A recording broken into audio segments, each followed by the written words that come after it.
Igbo Maman. Wow, Ugwamaka Challenge season. Kelvin Obina Alice. Abụ m onye na-akwalite n'ahụ maka ihe omume Ugwamaka Challenge nke Epic Heritage Hub na-akwado. Ọnya bụ ihe ndị anyị na-eme iji wee na-akwalite omenala na asụsụ Igbo. Ndewo.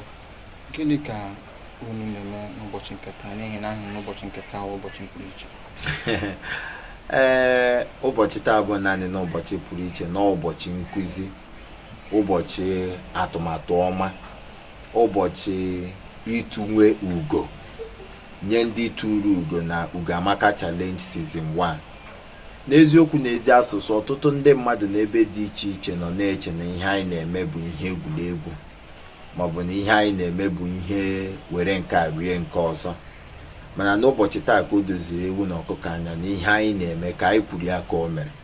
Ya bụ na ụbọchị taa ndị niile gbara mbọ na amamaka Ugwamaka Challenge a, taa ka anyị na-eme emume nke so inye ha ihe nrite ha na ịtụwe ha ugo dị iche iche.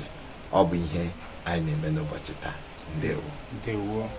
Kedu ihe kpaliri gị ime Ugwamaka Challenge a? N'eziokwu n'ezi asụsụ, ihe kpaliri m ime Ugwamaka Challenge a bụ na abịa mbe ele anya n'ọtụtụ ejimara ndị Igbo dị iche iche dịka asụsụ ha, emume ha, ejiji ha, omenala ha, akpaalaokwu ha, echiche ha, ọdịbendị ha dị iche iche bụ ihe eji mara anyị onwe anyị bụ ndị Igbo, na ọ na-efu efu tụmadị n'etiti ndị na-eto eto.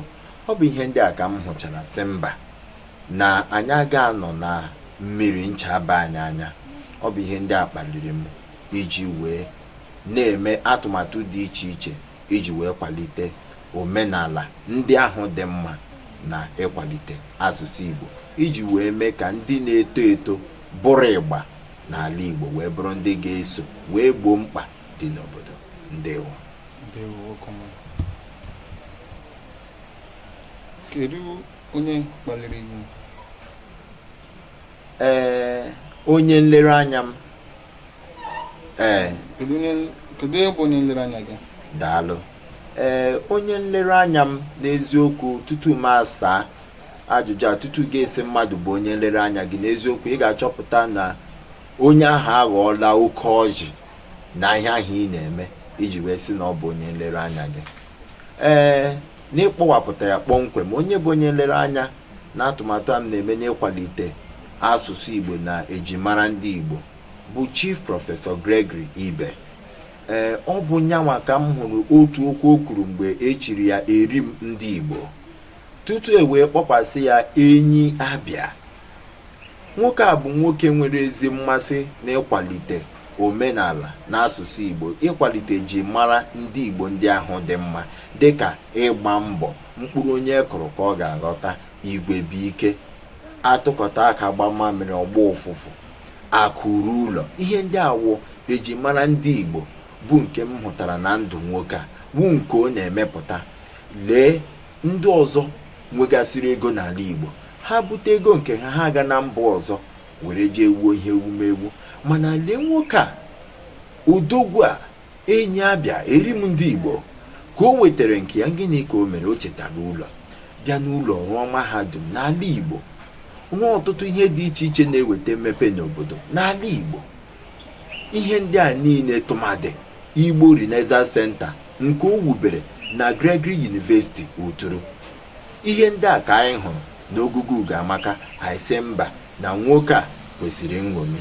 Ọ bụ ihe anyị ji were ya dịka onye nlereanya anyị, n'ihi na ka onye na-eme ka ekpe na-akọrọ ya.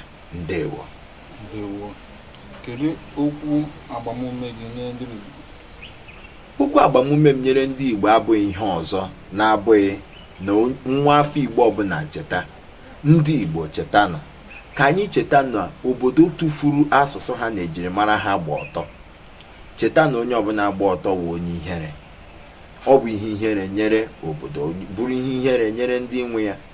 Ka anyị gara ịbụ ihe ihere nye Chukwu kere anyị, na ọ Chukwu kere anyị, nye anyị asụsụ, nye anyị ejimara anyị. Ka anyị gara imechu Chukwu ihu.